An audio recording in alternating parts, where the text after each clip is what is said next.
Good evening to everyone and welcome to my channel. तो आज हम प्रोसीड करेंगे रेगुलेशन ऑफ किडनी फंक्शन। तो लास्ट क्लास के अंदर हमने बहुत ही इंपॉर्टेंट और बहुत कंफ्यूजिंग टॉपिक हमने डिस्कस करा था, mechanism of concentration urine pass. किस तरीके से काउंटर करंट मैकेनिज्म हमारे बॉडी में रन करता है, ये हमने लास्ट क्लास के अंदर देखा था। और अभी हम पढ़ेंगे रेगुलेशन ऑफ किडनी फंक्शन। बहुत ईजी है और बहुत छोटा सा क्लास होगा ये, अराउंड 10 to 15 मिनट्स का। और यहाँ पे हम सारे डिसऑर्डर्स और 3 मैकेनिज्म जो कि एनसीईआरटी के अंदर दे रखे हैं किडनी फंक्शन का, वो हम डिस्कस करेंगे। Regulation of kidney function.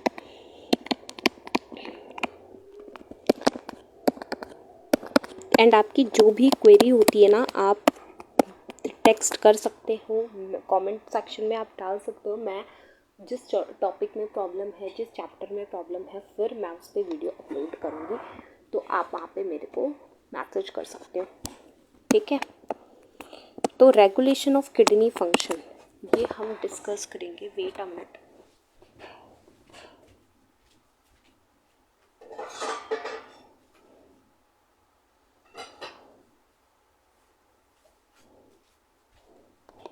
Regulation of kidney function, इसके अंदर ना 3 स्टेप है, 3 जो फंक्शन है ये हमें पढ़ना है।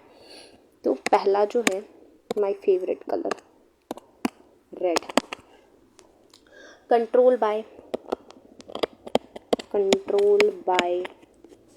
Anti diuretic hormone,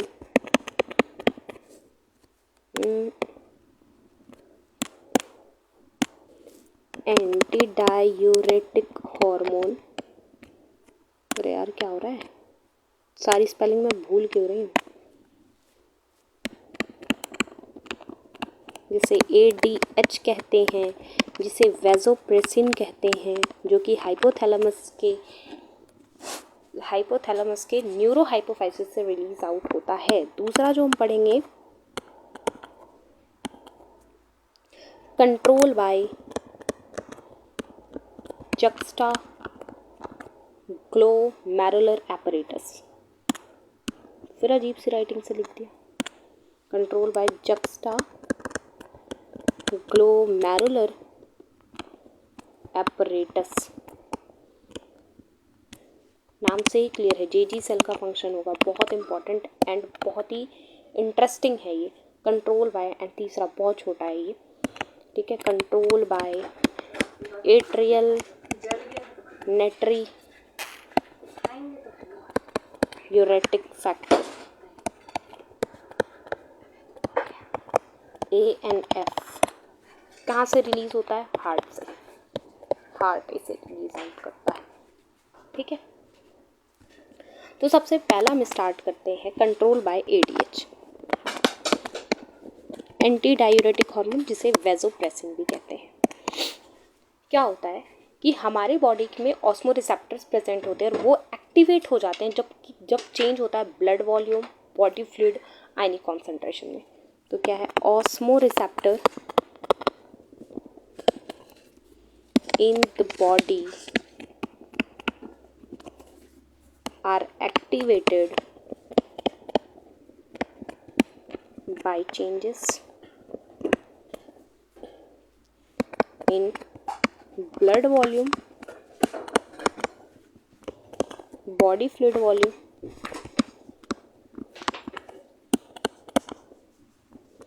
and ionic concentration। इससे क्या होता है, हमारा ऑस्मोरिसेप्टर एक्टिवेट हो जाता है। तो अब ये जो रिसेप्टर है ना, ये रिसेप्टर क्या करते हैं, ये रिसेप्टर क्या करते हैं, स्टिमुलेट करते हैं हाइपोथैलेमस को स्टिमुलेट करते हैं और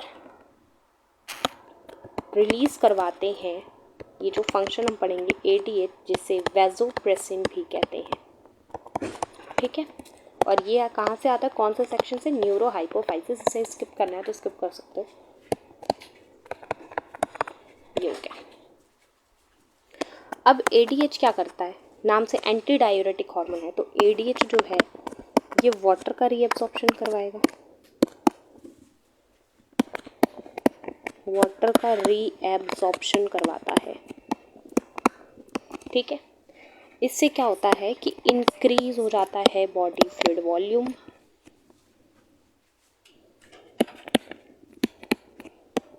जब बीपी कम है तो इससे क्या हो जाएगा, ब्लड प्रेशर इंक्रीज हो जाएगा। और ये जो ऑस्मो रिसेप्टर हमने पढ़ा अभी, ये ऑस्मो रिसेप्टर स्विच ऑफ हो जाएगा। तो ये रोल है एंटी डायूरेटिक हार्मोन का। ओके, एंड ये जो ADH है ना, इसका ये जो ADH है ना, ये ना किडनी पे भी काम करता है। और ये यहाँ पे क्या करता है, किडनी के अंदर क्या करता है, कलर चेंज करेंगे, ब्लैक। किडनी के अंदर क्या करवाता है, ये वैसो कॉन्स्ट्रिक्शन करवाता है किडनी का, वैसो कॉन्स्ट्रिक्शन करवाता है। तो यहाँ पे क्या होगा, बीपी बढ़ जाएगा, ब्लड प्रेशर बढ़ जाएगा, तो ग्लोमेरुलर ब्लड फ्लो ये इंक्रीज हो जाएगा। तो इससे क्या होता है, GFR बढ़ जाएगा, ग्लोमेरुलर फिल्ट्रेशन रेट बढ़ जाएगा। जब ये बढ़ता है ना तो ये प्रमोट करता है थर्स्ट को, प्यास लगेगी इसमें इंसान को, जिससे वो क्या करेगा, ड्रिंकिंग ऑफ वाटर। मतलब पूरा मैकेनिज्म बीपी बढ़ाने का है। बीपी कम हुआ था तब ये एक्टिवेट हुआ था। तो क्या होता है, इससे क्या हो जाएगा, डिक्रीज ऑस्मोलैरिटी, कॉन्सेंट्रेशन जो हो रखा था ना वो कम हो जाएगा, डिक्रीज ऑस्मोलैरिटी ऑफ ब्लड। ये है बहुत इम्पॉर्टेंट एंड थोड़ा सा कंफ्यूजिंग।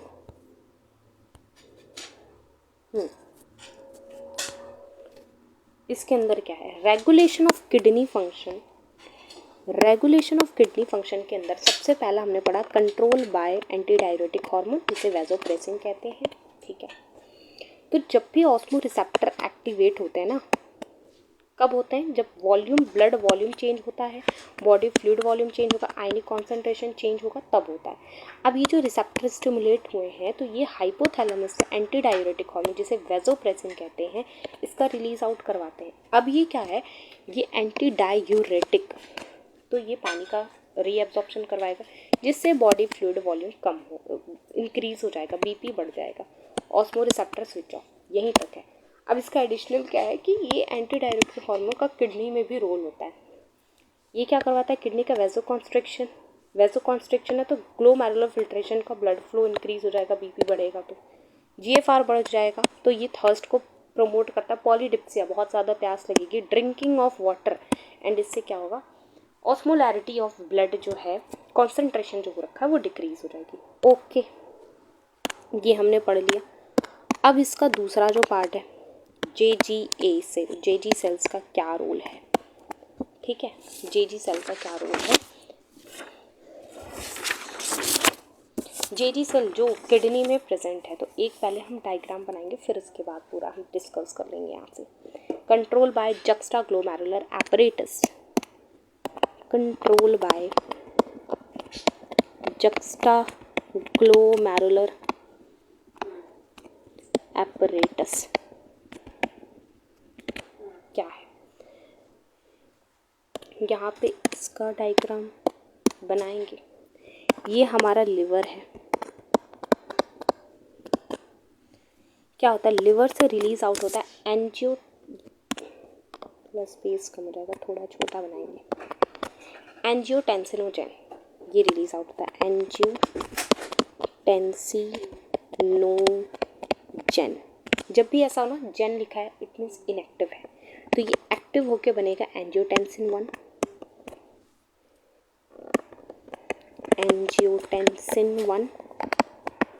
एंजियोटेंसिन 1 से ये बनता है एंजियोटेंसिन 2। ठीक है, एंजियोटेंसिन के ना कुछ रोल होते हैं।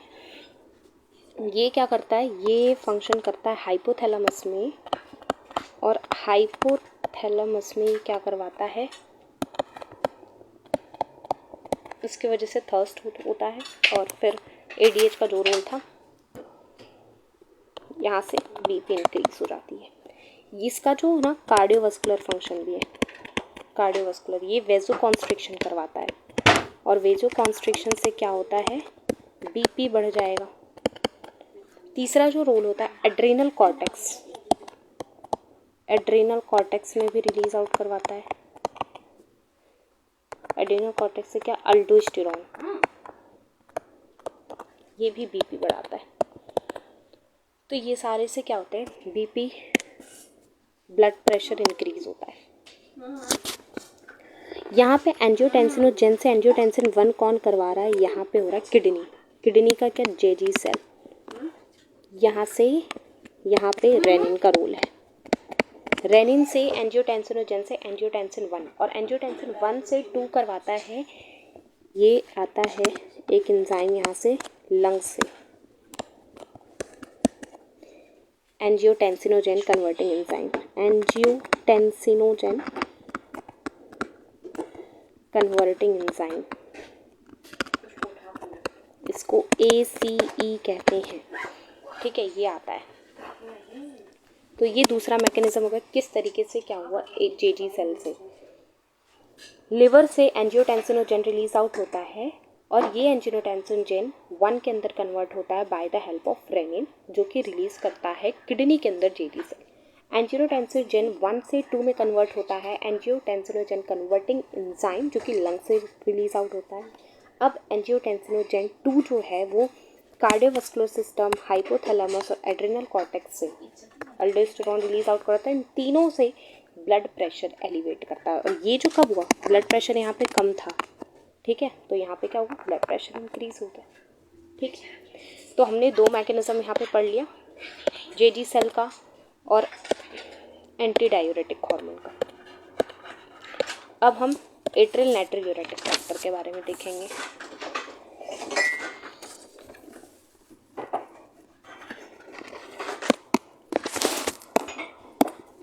तीसरा जो है कंट्रोल बाय